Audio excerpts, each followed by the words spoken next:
Tout chaque dimanche à partir de 19h juste le canal Congo Télévision CCTV, votre émission sur les podiums avec votre humble serviteur Danou Kifula. Comme je vous ai toujours dit, vous avez place Pakina Mbonda pour le Kobeta Boroyo Kaka. Mbondizali Musala Malamu Mutazali Kosala. Asa Kosala on a beau solo pi beau sembo nyonso. Merci à toi, Aziza Mwaka, qui fête son anniversaire aujourd'hui. Bon anniversaire à toi. Je te dédie cette émission et à toute ta famille, merci. Merci aussi à ma sœur Odette Kefula.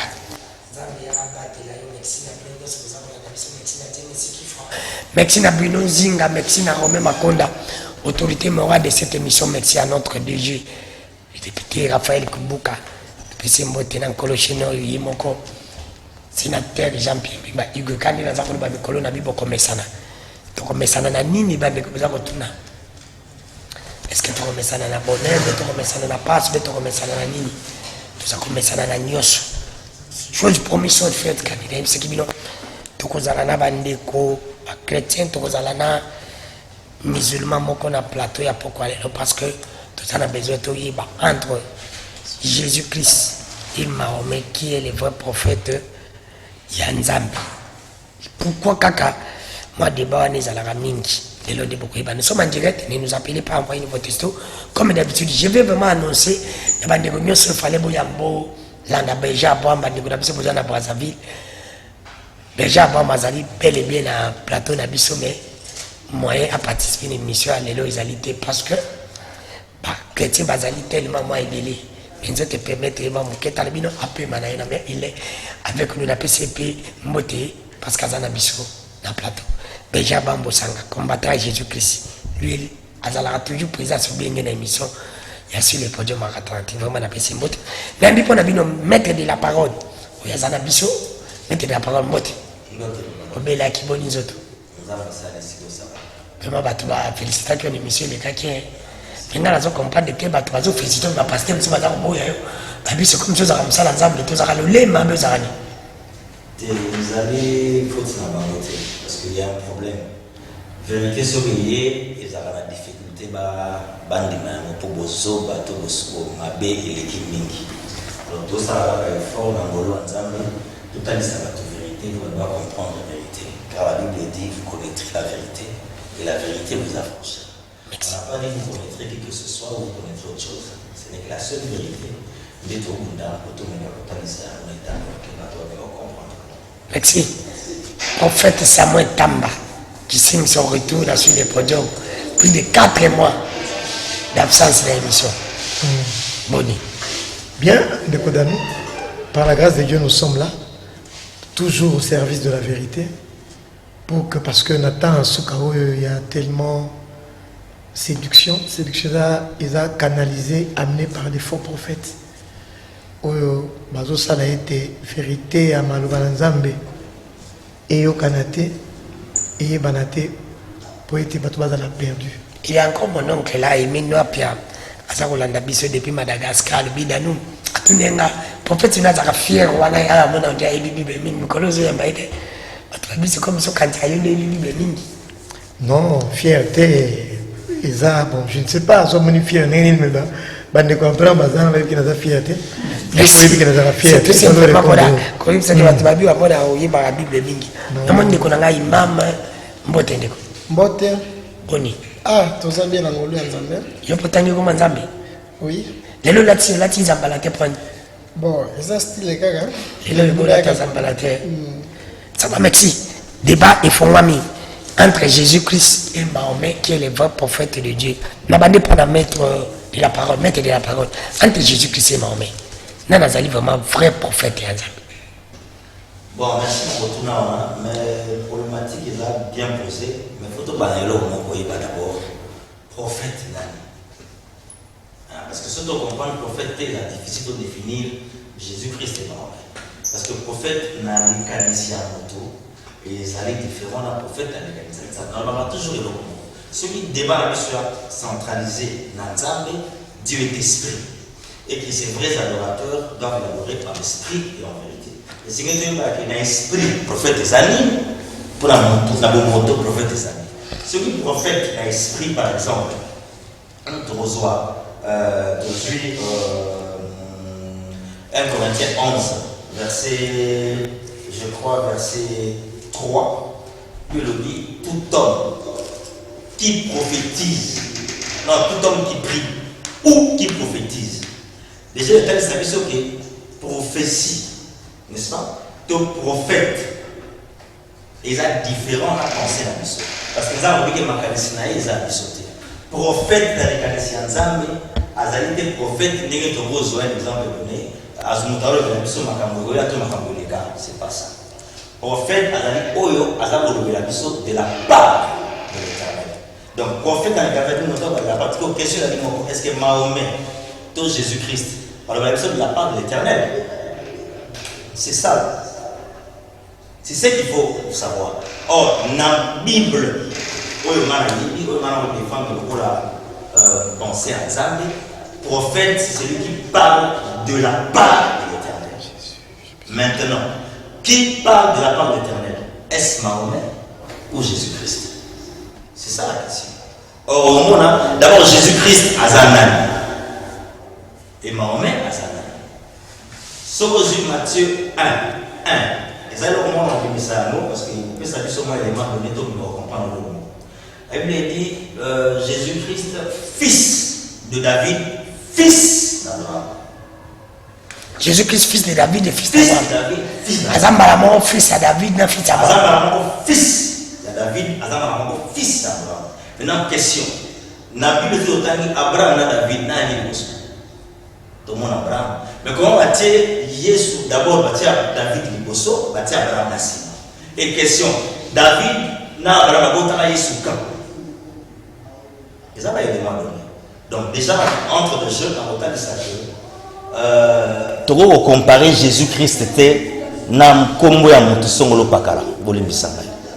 Parce que Jésus-Christ a zali likolo au-dessus de la mêlée. C'est ma prophète sinon. Il est d'abord un prophète et deux, il est fils.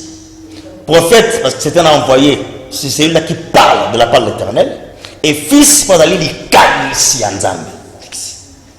C'est un peu ça. Tout lundi, la bonne a prophète Samuel Tamba parce que et aux alandés monko na habité mais na zananum imam. Ne kalibi to ko comparer jamais Jésus-Christ n'est pas prophète mon frère. La boy catégoriquement rejeté Mahomet en tant que prophète. Bon, alhamdulillah rabbil alamin wa salatu wa salam ala khashafin wa sayyidina Muhammad sallallahu alayhi wa sallam. Nasimanga kokumisa Allah le Seigneur de tout l'univers na kosenga kinga eza le paya nabi Muhammad sallallahu alayhi wa sallam. Mena ya liboso balobi boye kozanga koyeba eza liwa ndambo. Bana bazangi koyeba ba chrétien. Mena ba chrétien bazangi koyeba. Pona ni nazo ba ke kozanga koyeba eza liwa ndambo. Ce qui totali Jésus-Christ na prophète nabi Muhammad sallallahu alayhi wa sallam. Bango nyonso baza bantoma. Parce que bit on zamba bandaki ko tinda bantoma, chaque toma ayaki na tana ye. Maintenant, tu es qu'on se retrouver ta Abraham, et ça ta Moïse ta Moïse, et ça ta Jésus. Mais ils ont la qui s'accorde n'engwana. Par exemple, n'engazo no bakeo Jésus va comparer na mutumo susute. Maintenant, ce qui te est côté la bien. Biso nyonso ndenge toza na mokili, babenga na biso ve toza descendance ya Adam. Et ça n'engwana te. Il y a ceux qui ont rejeté que Jésus a égalisé la prophète Moussoussouté. Bon, là, ceux qui ont dit Jésus dans Jean chapitre 17, verset 3. Jean chapitre 17, verset 3. Jésus a dit, or la vie éternelle, c'est qu'ils te connaissent, toi, le seul vrai Dieu, et c'est lui qui a envoyé Jésus-Christ. Maintenant, ils ont dit que Moussala ya munele onzambe atinda kabantoma baya kotali sa kibomoko ya nzambe. Jésus azali kaka. Comme Mahomet. Exemple. Allons-y. Mutu ya liboso abenga Jésus mwana nzambe aza Satan. Ce qui est l'histoire bien Matthieu chapitre 4 verset 1 jusqu'à 13 ou soit Luc chapitre 4 verset 1 jusqu'à 13 c'est clair. Et zoloba na 40 jours à Jésus na 40 nuits oh et pour ça que Saint-Esprit a dirigé qui Jésus dans le désert. Na kuna kendaki akendaki kozwa ba tentation. ndemba ya liboso babenga Jésus mwana ya Nzambe epa ya Satan soki ye oza mwana ya Nzambe zwa libanga wana obalusango ezala lokola lipa Même ça tu n'as pas bandé qu'on douter parce que lui soki c'est comme ça il m'a dit que Jésus est mwana Nzambe. Mais là problème zaleni omoni enseignement ya Satan ndemba pasteur nyoso ba chrétien nyoso bazwaka yango ko benga Jésus mwana ya Nzambe. Mais Satan il m'a douté qu'il y a fallait ba yo mwana Nzambe bongola lui mais soki ozali mwana Nzambe. Ça dépend de bato ba ko benga neti ba chrétien ba benga que Jésus qui aza mwana Nzambe nde Satan be azum likaniswana soki oza mwana Nzambe mais na makaniswana ya Satana nde ba pasteur nyoso bazwaka yango ko loba que Jésus aza mwana Nzambe. Mais là dans zongi biso Coran la Bible est très clair pour reconnaître le prophète na biso de l'Arabie. Maintenant, ce que tu as dans Deutéronome chapitre 18, verset 18 jusqu'à 19, c'est clair. Nzambe azo bisa Moïse ke Deutéronome combien? Deutéronome chapitre 18, verset 18 jusqu'à 19. C'est clair. Nzambe azo bisa Moïse ke nakobinisa prophète lolenge moko na yo parmi bande konabino. Vous comprenez? Na Deutéronome de Nzambe azoloba. Mais là, ce que tu as bien ndenge Nzambe zobisaki akobimisa prophète akozala lolenge moko na Moïse. Maintenant bamosusu bazoloba te passage wana ezolobela nde annonce ya Jésus ki ye nde akoya nde oyo Nzambe apesaki Moïse elembo wana. Or pas Nzambe azoloba ndenge nini na Deutéronome wana alobi ke Deutéronome 18 combien? chapitre 18 verset 18 verset 19 ou 18. Ceux qui ont continué jusqu'à 20 ils ont un problème. Maintenant nous avons dit que je leur ressusciterai 10 milliers de leurs frères, un prophète comme toi. Je mettrai mes paroles dans sa bouche. Il leur dira tout ce que je lui recommanderai. Vous comprenez? Maintenant, nous avons dit que nakobimisa prophète parmi bande konabino. Ce que tali nata Moïse azalaki. On babandaki ko benga na ba frère, bazaki ba israélite na descendance ya Ismaël, na descendance ya Isaac. Babandaki ko benga na ba frère. Maintenant Nzambe ayebisi Moïse ke na kobimisa prophète lolenge moko na yo. Ce qui totali ndenge nini Moïse azoloba ndenge Nzambe apesa ki recommandation. Lolenge moko na Moïse azwaki prophétie na 40 ans. Moïse abalaki mais même prophète nabiso abalaki pe azwaki révélation na 40 ans. Ce que est les sous en fait Nabi Balaki na 40 ans. Azwaki prophétie na 40 ans. Balaki pe abotaki pe balaki. Mais ce que est les sous na Deutéronome chapitre 34 verset 10. Ezoloba banda Nzambe akelaki mokili. Na ndenge mokili ekosika kozata prophète moko te o kozala ressemblable na Moïse. Azate pe kozala kate. Vous comprenez très bien. Mais Jésus azoloba na Jean chapitre 16 verset 17 jusqu'à 20. Jésus azolobaki il fallait ngana bima awa ndena ko sengela bino consolateur.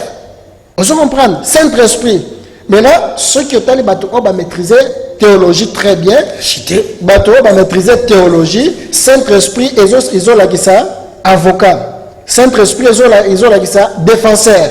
Vous comprenez? Maintenant en absence de Jésus na départ na des prophètes na biso aye. Merci. Parce que Jésus as un prophète Nzambe, na prophète nabiso Muhammad sallallahu alayhi wa sallam as un prophète Nzambe. Bibliquement parlant, coraniquement parlant, les amis sont tokota les sabino pour les qui est prophète azoré na katika tabi. Merci. Prophète Samuel Tamba Olandi ndeko Mohamed alobi Jésus azali prophète Nzambe avant Mohamed pas ali prophète Nzambe. Pour écrire apesio belema Jean 17 verset 3 apesio Deutéronome oyo mokozi alobi pe babilo que belabi Jésus le baki akelo ki bina avocat ngoni Mahomet. Ok, Seigneur, merci pour ce temps que tu nous donnes. Na pamboli kombo na yo na sengi ete molimo nyonso ya bokeseni oyezo komisa Christ te le roi des rois ezala na influence moko te na oesika pe nyonso koleka awa et sa gloire na Nzambe na mona na yatindela biso Yesu Masiya na kombo na Yesu tomitiki tolobi amen. Question simple. Lobi na biso entre Jésus et Mahomet nani yango aza prophète ya Nzambe? Vrai prophète Nzambe. Vrai prophète Nzambe. Bon, namoni ozobenga ndeko na ngai obengi maître de l'écriture ayebi bible mingi nga na okota na nga na ebele boyebi wana yake nango te mais soki na koti mpo na koyede batelespectateur na biso bazolanda biso olingi koyeba nani yango nzambe nde atinda na mokili mpo azala médiateur to asalela ye mosala oyo eza particulier ya kobikisa bato moma kozala ne prophète Jésus a un prophète, il a un prophète. Mais nani aye pour na mokili ezala sauvé. Et la réponse est dans la Bible. Na okende mosikati. Premier passage na pays c'est dans 1 Jean, le chapitre 2, le verset 1 2. Yoka. 1 Jean. 1. Balobi oui. Mes petits enfants, je vous écris ces choses afin que vous ne péchiez point. Et si quelqu'un a péché, nous avons un avocat auprès du Père, Jésus-Christ, le seul avocat. Verset 2. Il est lui-même la victime expiatoire pour nos péchés. Yende mbeka oyaki kozongisa bomoko na nzambe na mokili maomete moko. Expiation ngolo banini moto ya kobongisaka bato bazana kanda. Tozana kanda ya nzambe na mokili. Oyo ayaki pona ko calmer kanda ya nzambe. Eza banani Yesu Masiya ngai te na lobi Bible. Il est lui-même victime expiatoire pour nos péchés. Non seulement pour les nôtres, mais aussi pour ceux du monde entier. Ils sont en Égypte, ils sont en Qatar, ils sont en foyer musulman, ils sont en islam, dans le monde entier. Voilà le premier passage. Le deuxième passage, Jean le chapitre 3, le verset 17. Dieu en effet n'a pas envoyé son fils pour qu'il juge le monde, mais pour que le monde soit sauvé par lui. Qu'est-ce que tu as dit? Tu as dit que tu as sauté. Yesu ayena mokili awa pona kosambisa bato te po ete mokili ebikisama Bible oyo azotanga soki ayebaki yango bien akosala debo te po yango eza clair batangi Mahomet Jean chapitre 3 verset 17 ezolakisa pouvoir verset 17 troisième passage Romains chapitre 3 Romains chapitre le verset 25. Celui que Dieu a choisi et a destiné à être par son sang pour ceux qui croiraient en son nom, victime propitiatoire afin de montrer sa justice. Romains chapitre 3 verset 25. Celui que Dieu a choisi, celui que Dieu a destiné à être par son sang. Makela Mahomet tangata ya wela zone basi na mukiriti. Ba Yesu abalaki na karata. Abraham papa. Kasi ngana zanga utanga Abraham te ngana toba Jésus. Et tu mets Jésus na Mahomet. Abraham tikaye. Tika Abraham, tika Moïse. Atanga bino foseta abike no mutu mwa ko zaleti Moïse te na mokilo. Mais Yesu abalaki nini? Banda ba prophète ba banda Eli, Jacob, tanga solingi. Tina tanga Jean moko taza monene lokola Jean-Baptiste. So ye Bible zotanga ya Mahomet, ze Bible marikeni. Pas que sabato na hata plateau. C'est clair. Ngai na ko ba kutu mingi te po Bible yango lobi. C'est lui que Dieu yende nzambe aponaki. Apona Mahomet. Mahomet kufa pona ngai te. Jésus est mort. Maman kufa pona bana. Akufa ya kufa wela bala basi atonga bandako. Awela iboko mokilo. Yo ke Jésus awela iboko mokilo. Ya ekipona mosala moko. Na ko biso passage biso sokolingi. Na ko sokolinga bakisa na ko bakisela yo belé. Na Jean 6:38 adopte sa mission nzamba tindela yo on a Jésus yo kanengi birobi Jean 6 le verset 38 car je suis descendu du ciel pour faire non pas ma volonté mais la volonté de celui qui m'a envoyé. Jean combien? Jean 6 au retourne sur le verset pamba yo kaka yo kanengi mission. Oh la volonté de celui qui m'a envoyé c'est que je ne perde aucun. On a Jésus. Ayaki apona leka musute pona bala tonga bandako te ona tikela ba Mahomet ona bandako katika yosaki na makamona te il est venu pour une mission. Quelle est cette mission? Sauver l'humanité. Donc si vous avez posé au kanani aza prophète nzamba tena mokili pona ko bikisa mokili prophète ça va la réponse on repère ça au kasi Bible. Alors prophète ça va tout la Bible dit dans Actes le chapitre 4 verset 12 il n'y a de salut en aucun autre nom parce qu'il n'y a aucun autre nom qui a été donné parmi les hommes pour nababikisama kaka kombo à Jésus-Christ. Je suis désolé, mais c'est ça la vérité de la parole. Mokolo moto qui tento bongisa nzala la posa ko bongisa mokili. Ako lekana nzela o yemo ka poni. Ya pesi schéma o. Yo ke na schéma mususu siko ngo bika nene. Soki ndeko na ngalinga bika, mais je suis le chemin stati. La vérité et la vie. Soko ke pa mususu nana tinenge ngo ne pas Mahomet. Nzambe te o azotanga la yete. Mais awa Bible dit que non on va tinde la biso. Jésus. Et puis c'est là, papa. Jésus n'a pas chuté dans l'aïe. Jésus te balobi azali prophète nzamba tina bazali fait baboyi parce que les gens disent était comme madame Zela. Babia dagi na époque na or Jésus azap pour tout le temps. La Bible dit dans Romains chapitre 8 verset 1, il n'y a plus d'autre sacrifice. Ça c'était quand on a combo à Jésus, il y a Zanzela. Merci. Prophète Samuel Tambala nazo pesa sesu nani mettre de la parole parce que pour nous appeler à kubala inoso mettre de la parole la Bible la Bible alors la Bible oh ben non prophète alors la Bible alors la Bible yo ko baksani parce que vous dites que Jésus-Christ azali chemin puis la vérité mais ndikalobi Jésus-Christ azali prophète inoso pas prophète inoso bon mon elongo ezali époque na les kaki elongo ezali grave ezali une confusion énorme. Et non, pourquoi? Parce que Azo Simba, Azo Tanga Bible, Azo Monangoza le livre historique ou je sais pas quoi là. La Bible, ils allaient penser à Nzambe. Or, Nzambe a le Ésaïe 55:8 que vos pensées ne sont pas mes pensées. De yépo na yé penser na ya Nzambe comme penser na ya lo bagé Jésus aza prophète, Mahomet aza prophète. To boité. Na mega de entrée de Jonathan il sa prophète ndenani. Donc, prophète, il a dit que ceux qui sont au paralaté, pour d'aller interlocuteur, envoyer un Nzamba Tindi, n'est-ce pas, pour alobela de la part de l'éternel. Ni na alobela de la part de l'éternel.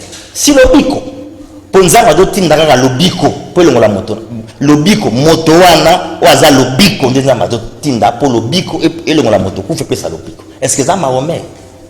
Après ce verset qui dit na banana na robalé ma verset non so ya pesi na on tanga verset na robalé ka verset après ce verset le dit Jean 17:3 Bible le que la vie éternelle c'est la connaissance du seul vrai Dieu, n'est-ce pas, et de son fils Jésus-Christ.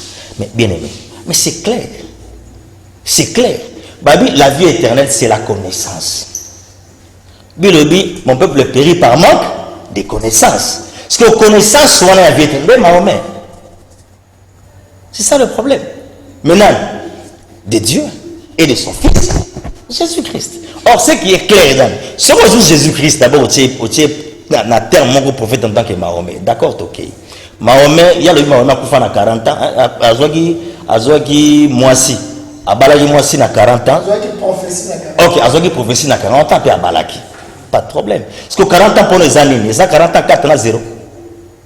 Si on joue 40 ans à la Bible, la Bible dit que toute écriture est inspirée. 4 années, 0 années. Il est bien noté. Or, Bible, la Bible, que Jésus-Christ ne parle point sans parabole. Bien aimé, Bible est parabole. Donc, parabole, il faut pas décoder, il faut pas expliquer, il faut pas fungola les années. Donc, 40 ans déjà, l'âge n'a pas 40 ans, 4 ans, 0. Non. 40 ans, au-delà de 4 ans, 0, c'est inspiré, c'est autre chose. Dans juste deuxième élément, Moïse, dans une époque, en fait, Jésus à une époque naïe, Moïse à une époque naïe, bien aimé. Dieu n'a point changé. Dieu est le même hier, aujourd'hui et éternellement. Donc, ce que Moïse à une époque naïe, c'est que nous avons un bon mois. Or, ce que nous avons un bon mois, c'est que nous avons un bon mois. Or, ce que nous avons un bon mois. Il faut faire très attention. Dieu n'a point changé. Et nous avons un bon mois dans l'Ecclésiaste. Dieu, nous avons un bon mois. Mamasara kalanda zomsa de asigiza rangote a changé en été. Or, c'est aussi dans Jean 1. Aujourd'hui Jean 1 17. Le dit Moïse est venu avec la loi, Jésus-Christ est venu avec la grâce et la vérité. Bah citer Mahomet. Bah citer Mahomet. Merci, la personne peut même pas d'antenne. Abalé bilo poye pazali yi moko. Ndeko imam olandi baninga badeko baboyi.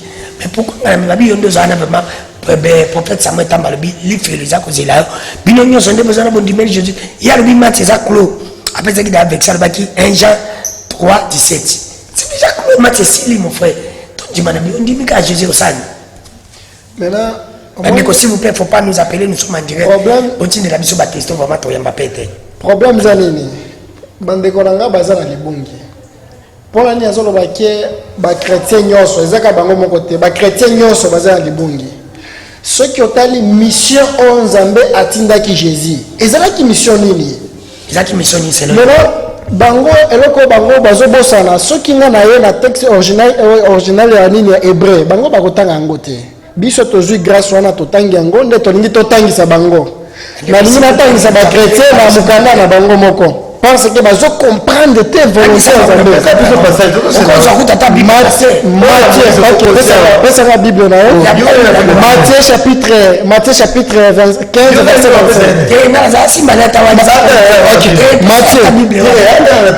Matthieu chapitre 15 verset 25 Matthieu chapitre 15 verset 24 Jésus il répondit, je n'ai été envoyé qu'aux brebis perdues de la maison d'Israël.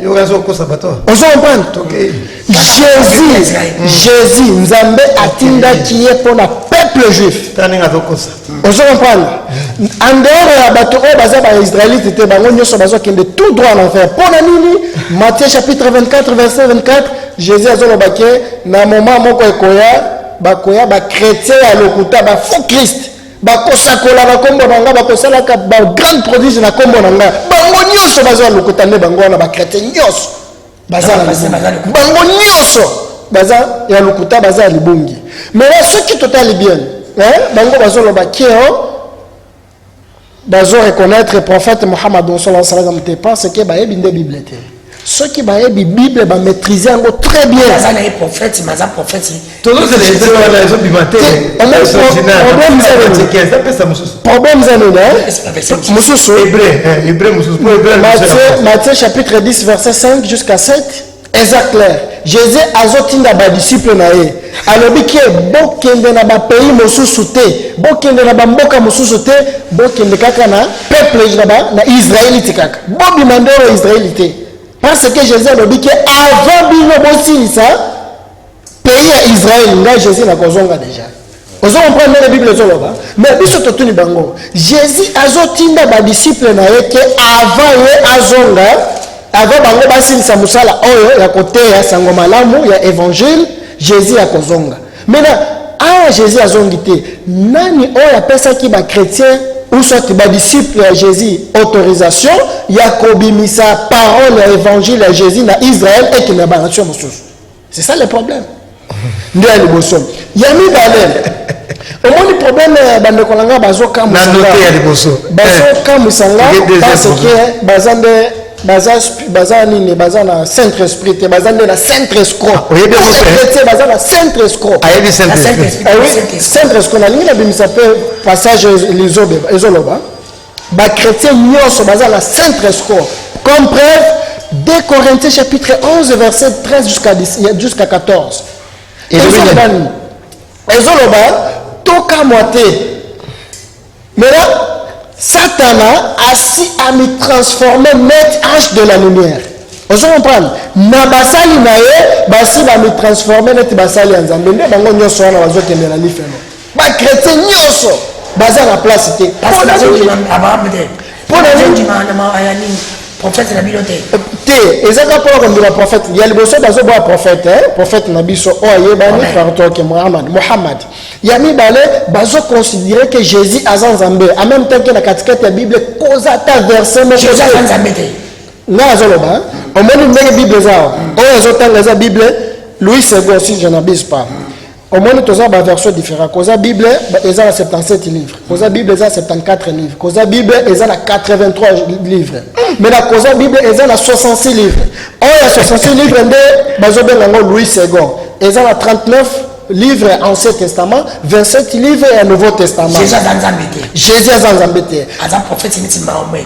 Aza prophète et Sili. Parce que nazo Sili Jésus a Nzambe te, pe Jésus a kufela ki na masumu ya mutu te, na lingi na prophète ta kufa pour masumu na ye moko pa balaki na bandako na ye. Te, au moins le problème Jésus a balaki.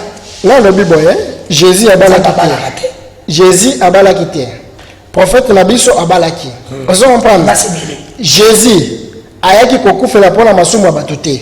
pour ma faire pour la nani. wana eza lokuta nga na lingi atuna nga na lingi atuna ndeko na nga ndenge toza awa to bimisa sentiment to mituna nano masumu nini o Jésus akufaki na yango après okufa masumu wana isilaki mais nga naza na besoin soki bango baza après on semaine ezoya to décortiquer na Bible place nini o ezolobaki Jésus alobiki nga na ekokufela bino mpona masumu na bino en dehors bazobosana na Jean chapitre 8 verset 24 Jésus azolobaki bozokufa na masumu na bino moko ozomprendre bozokufa na masumu na bino moko soki okeye na Galate chapitre 6 verset 5 chapitre 5 verset 6 ezolobaki mutu chaque mutu akozwa masumu na ye moko ozomprendre maintenant nalingi na informer bandeko na ngai prophète na biso de l'Arabie ceux qui entendent bien, ok, dans Matthieu chapitre 10, verset 1 jusqu'à 3.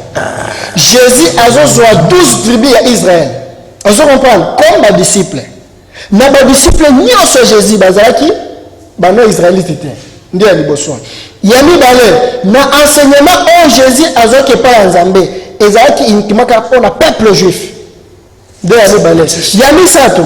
Ceux qui ont prophète nabiso de l'Arabie Nzambe azoloba nini na Coran Nzambe azoloba wa ma arsalnaka illa rahmatul alamin Nzambe alobike na tinde yo prophète Muhammad ozala sauveur ya bikelamu nyonso merci ndeko prophète Samuel eza différent na bandeko na biso bazokosa peuple ya Nzambe na libongi wana bazokende kotumba maneti bato azokala na mbisi ndenge Nzambe akotumba danu Nzambe alobi atindaki Mohamed mpona kobiso nyonso mais ndeko na nga alobi Jésus azali prophète comme nyonso bazali mwana na Nzambe te ok place nini Jésus abayaki kokufa mpona masumu na biso ok talanse bino défi so bolingi dimanche prochain bozongi kaka sikoyo dimanche pone allons-y nazopesa mo c'est ta idée d'Agas ok chers téléspectateurs malheureusement tozala mosala ebele par rapport à papa Azawa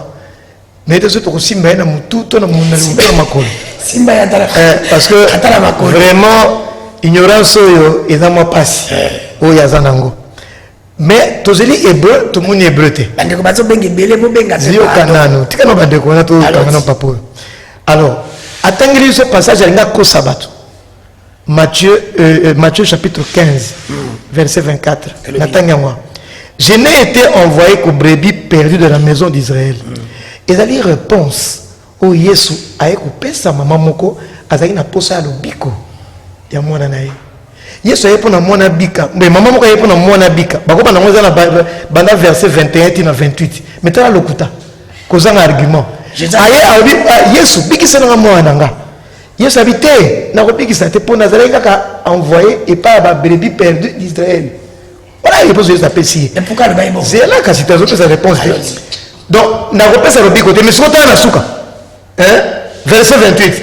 Après c'est le bico. Oh, verset 28. Alors Jésus lui dit, femme, ta foi est grande, qui te soit fait comme tu veux. Ah, c'est le bico.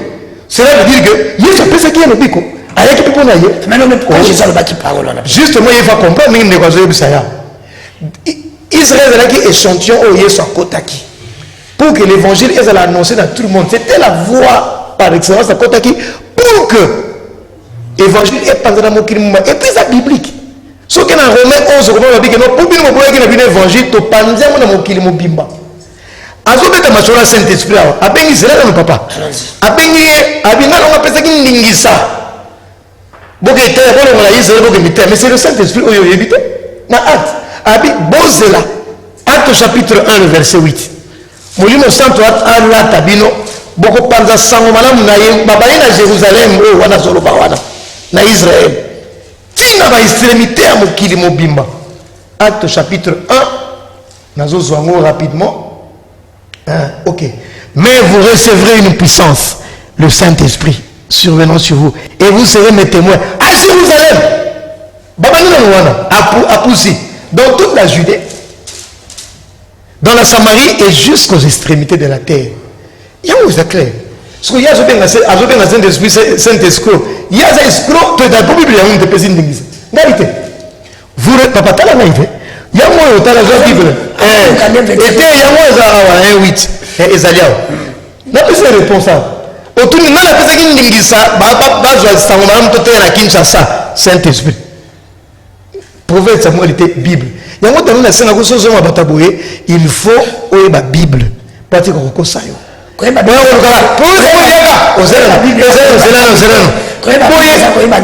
mutu nakopesa réponse te ngai nakopesa réponse te yo moko kaka ndenge azoba bongo okangi ye lokuta te papa na voyete boye yango acte 1:8 alobi na biso awawa acte chapitre 1 verset 8 akoluka te tokanga lokuta na ye tokanga lokuta na ye te apesi ote abitanga kaka tokanga lokuta na papa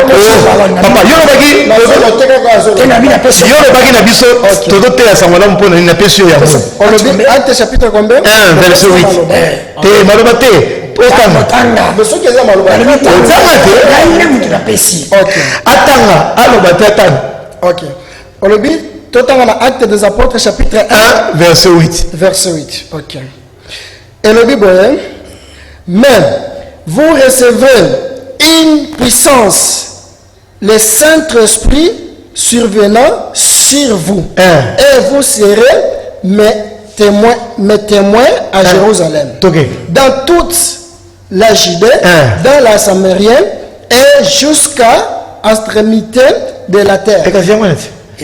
Oh, t'es papa, tu es expliqué, non,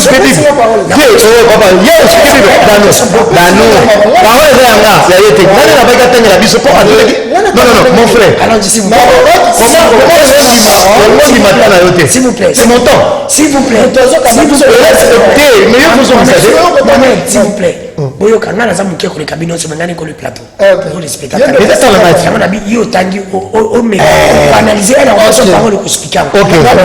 Parole c'est pas nangai. Yo otuna kibiso question awa. Otuna kibiso question. Banani ba pesi bino permission ndingisa ya koteya évangile partout. Et pourtant Yesu abayika ba brebis perdu d'Israël na pesi réponse. Molimo mosantu yango wana. Aux yeux réponse. Nedeso aux expressions muso repesa tango tourner goya okolobana. Alobi na biso awa. To la kisaye place o Yesu abaya pesi bomo ina ye. Pona kobikisa bato. D'abord on a un témoignage ya Jean-Baptiste alobi voici l'agneau de Dieu qui ôte le péché du monde. Tala mwana na mpate oyo alongolaka masumu mokili. On a témoignage de Jean-Baptiste. Siko ye moko Yesu. Matthieu chapitre 20 verset 28. Yoka. Aïe couper sa vie en rançon. Yoka n'est Matthieu chapitre 20 verset 28. C'est ainsi que le Fils de l'homme est venu. Yemoka Zoroba. Non pour être servi, mais pour servir et donner sa vie. Naye couper sa bombe inanga pongo kili et bika. Yamana ke totuna. Atuna ki place ne balaisi so que Yesu apesi bombe inaye. Yango yo. Auquel la caïf nazolo kapasa tout à l'heure la caïf a bien sengeli moto moko akufa pour bato nyonso babika. Vous comprenez? Dans Jean 15:13 alors que non le véritable amour est ça kopesa bomoi nanga et pas ya bato mususu. Ça c'est le véritable amour. Yesu azoloba na kopesa bomoi nanga et pas ya bato. Et ça est belé. Donc je te dis c'est belé. Donc tout ce qui est en train de dire il y a un que tu as musala makasi na papa ne tozane awa. Merci. Ne tozana awa eza musala makasi pour to bana kopesa eba rudiment ya mike. Na 1 Corinthiens chapitre 15 le verset 3 Paul azoloba na tangisi bino makambo Yesu yemoko alatikelaki biso. Ya liboso eza nini bokanga Yesu Masia aiko kufa pona masumu na biso nyonso. 1 Corinthiens chapitre 15 verset 1. Je vous rappelle frère l'évangile que je vous ai annoncé que vous avez reçu, dans lequel vous avez persévéré et par lequel vous êtes sauvés. Si vous le gardez, je vous ai enseigné avant tout que, comme j'avais reçu, que Christ est mort pour nos péchés, selon les Écritures. Yesu akufaki pour na masumu na biso lolenge makomi lobi. Yesu ko za bateso originaux. Na pese ba passage sur la que Yesu Masia ayi ko kufa pour na masumu mokili. Na pese na baina Jean-Baptiste. Na leki na ye moko Yesu. Na leki na ye moko Nzamba tindaki. Na pese sur ya Paul. Ozo la que Yesu Masia ayi ko pesa bomo inaye. Na Jean, na zo silisa papa. Jean alingi Jean mingi. Jean chapitre 17 verset 19. Yemoko Yesu ayeko bakeno naki ko kababongo inangai pona bato. Merci professeur Motamba. Ndeko avant peut mettre la parole en ligne, on ramasse pour mettre la parole, on ramasse. Alors, Jésus a dit yaki ko pesi bomo ina ipona bato. Papeso ba vexé na pesa ko pena vexé ta. Oko expliquer passage biblique quand même. Omoni ndeko nangai nalingi natangisa bango nano parce que bandanga na botama ou soit na yeba Bible ou soit na yeba parole en Nzambe ndembala liboso na kutana bato ba yebi ta Bible nkete. Vous êtes courageux? Alors, il n'y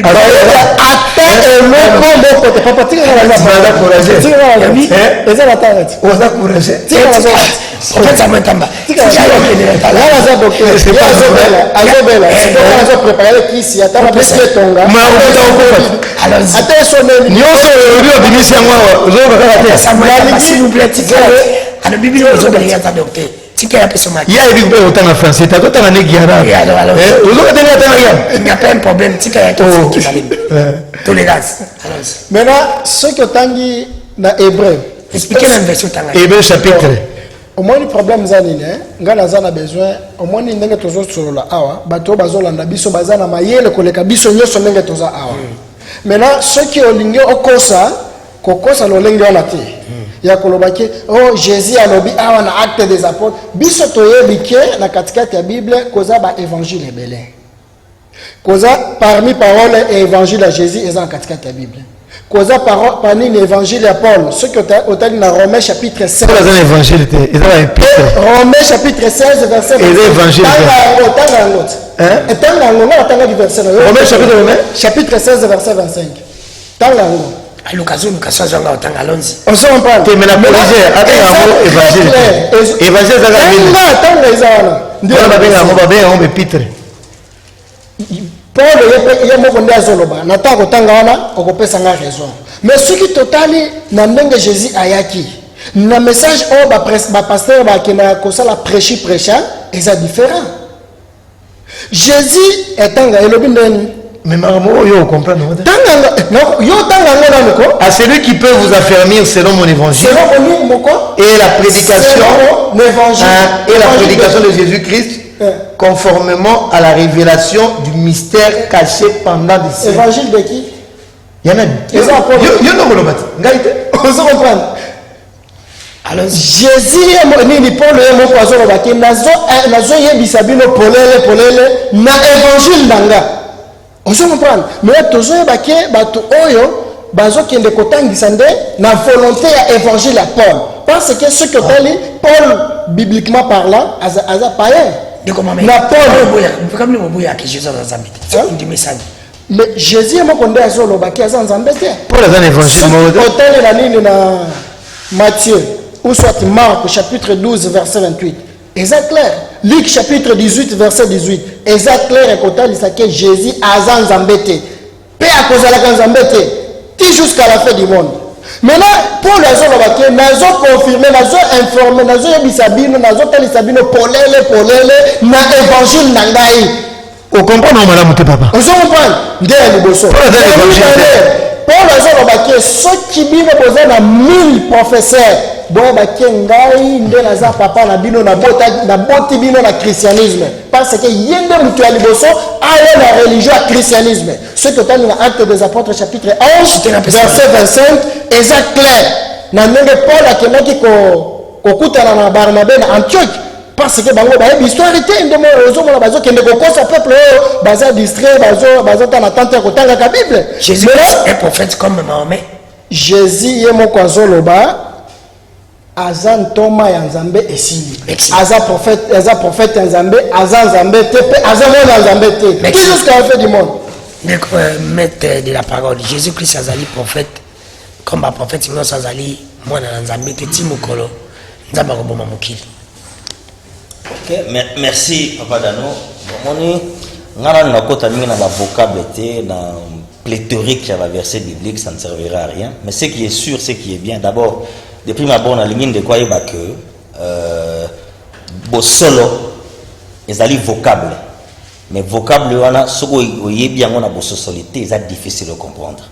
Ça c'est un des deux na bososalité ça veut dire qu'on a pensé à Nzambe alobi nini Nzambe alobi vous connaîtrez la vérité vous affranchira. Qui est la vérité?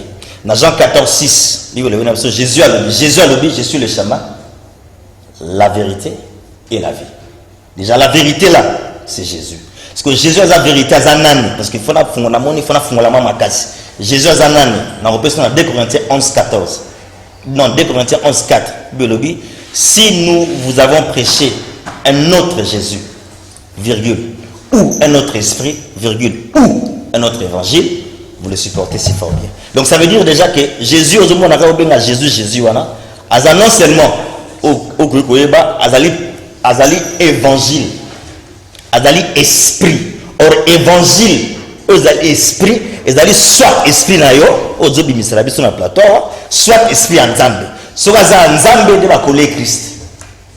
Donc Jésus est évangile. Évangile est soit charnel, soit spirituel. Soit charnel à Jésus tout court, soit spirituel de te coller Christ. Or Jésus-Christ, ou spirituel, n'est le Fils de Dieu. Ou à Nzambe. Dans 1 Jean 5, 20, c'est clair. Au début de Jésus, dans 1 Jean 5, 20, c'est clair. Et le but que vous connaîtrez le véritable en son Fils. Vous connaîtrez le véritable en son Fils. Et son Fils là, Jésus-Christ, c'est lui le Dieu véritable. On appelle ce verset notamment bien 1 Jean 5, 20. Donc, Jésus a minimisé Jésus. Dans l'évangile, à l'Itéa. L'Itéa, il y a pas de côté. Il y a un verset biblique. Parce que les autres verset biblique, si on porté dans l'autre, les autres verset le rôle à moto. Il faut apporter il faut de la l'Itéa, ils allaient connecter dans l'esprit. Dans l'Itéa spirituel, ils ont Jésus-Christ, Nzambe, Yende. Azali, non, je cité, Yende ali serviteur. Parce que pour moi, le prophète, c'est le serviteur de l'éternel. Or, serviteur, il y a Nzambe, Ndemotinda. Or, Motinda, mais dans Hébreu 1, n'est-ce pas, 14, Nzambe a esprit, a nzoto, a yunangaït, a esprit, aux ali ange. Or, esprit, a Ndebosolo, Ndélité, de prédication. Or, Matéa, voilà, Yende, quoi, Pimisa, or, lui, Mahomet, question à mon coup. Parce que Mahomet a tindaye wapi. Merci. Ce qui Mahomet a prophétisé à l'été à Nini. Merci. Désolé. Merci. Pourquoi ça m'a tabatou 6 émissions? On va ramasser 1 minute, c'est pas ramasser tout 6. Tout le monde, ce qui Mahomet a dit prophète a tindaye wapi. Ok, et ça, il y a tellement grave, on a plus pour ramasser. Jésus-Christ a dans Zambie. Il y a un passage puissant. Dans Jean chapitre 8, verset 56 à 58. Une minute, tu continues. Alors, bien, Abraham a zalaki ne sengo. Ti amona mokolo ngana botama. Amona ngapa sepela. Ba yuda ba tumiye. Au combien de 50 ans, yobimoni Abraham a yebisi ba moboy. En vérité, je vous le dis, avant que Abraham fût ngana jala. Merci. Voilà ce que bonzambe na ye. Jean 1:1, au commencement était la parole. Yesu Masiya alimbisa kalisumu. Mutu moko ta kolimbisa masumu mokili. So okena Marc chapitre 2, verset 5 à 12. Jésus est en train de pardonner. Tes péchés te sont pardonnés. Mutu mokila kolimbisa masumu te. Jésus qui se donne la vie. Jean chapitre 5, verset 21. Création de Salamanaye. Maman Salamokili. Mais la Bible dit clairement que le monde a été créé par Jésus-Christ. Merci pour ta donc, pour nous rejeter, Yesu Azanza. Merci. Jésus a le ça m'a habillé sur Zanzam, mais pas l'élection qui est sur Zanzam, il a limité sa massum. So, à limiter sa massum, la Bible mona. Il est sur Zanzam, il y a une des là, il est à la vie. Ah, chance, il est à limiter sa massum, la mona. Maintenant, au moins, bande kolangai baza libungi moko o ezopesa kwa na tikati ya motema langai. Kana natuna kibango masumu nini o Jésus akufa kwa sila ile mutuna. Mutuna ke mutuna. Ba répondre te. On va tindaki question question na tuna kibango ba démontrer ngai place nini o Jésus alobiki akufaki na masumu après kokufa masumu na esilaki ba démontrer ngai de liboso yani ba na tuna kibango ba pesa ngai verset o Jésus azolobaki ngana zanzambe parce que on est azolobako question vexée eza lukuta wana eza lukuta mais yani ba ngai nazala besoin ya ko informer bande ko na biso oyo bazolanda biso bameka nanu kotanga nanu Matthieu chapitre 7 verset 21. Merci. Jésus azoloba na jour wana bakoyemele Jésus tosalaki miracle tosalaki guérison na kombono Jésus alobiki mbonango nana bino to osala volontaire na nzambe na ngai bango nyonso bazosala miracle ya kombo Jésus bazokende tout droit à l'enfer na ndenge Jésus azoloba. Merci bandeko nyonso bolandaki émission na bino sur le podium. Namoni bapele ebele bolimbisanga na koka oza bapele te parce que émission ezalaki na tension. Soki olandi biso sikoyo okuti biso na retalanda biso na minute 30 na même chaîne. Soki orate biso osi biso jeudi na 16h oza émission oyo sur le podium toleka chaque dimanche à partir de 19h05 minutes na émission ezalaka ebale mpona ebaleka okanga te mai nde diminaka mpe bapepaka ebale te c'est pour dire que émission kokangama te émission ezalaka na oka bongo yango monaki bapaster bayeba lobilobi na moto babotike entre la vie ou la mort olingini nzela bolamu wapi nzela mabende wapi yo bokosala choix na nyonso vérité eza kote wapi. Merci na professeur Maitamba, merci na maître de la parole, merci na ndeko bam surtout nzamba asungi tokutana ba oti merci pour to continuer na débat okaka na bango na lingi continuer pozala na bosso merci na bino nzinga merci na Dieu merci qui fait merci na Romain Makonda merci na mon oncle privé personnel c'est mon na boka il y a encore déjà qui sont là ils en a battu fina ba pesa bonne qualité nyonso lui Dieu lui a donné l'amour la beauté l'argent et tout quand il promet il est à pesa kaya ya lizaka et maintenant l'homme qu'il faut la place.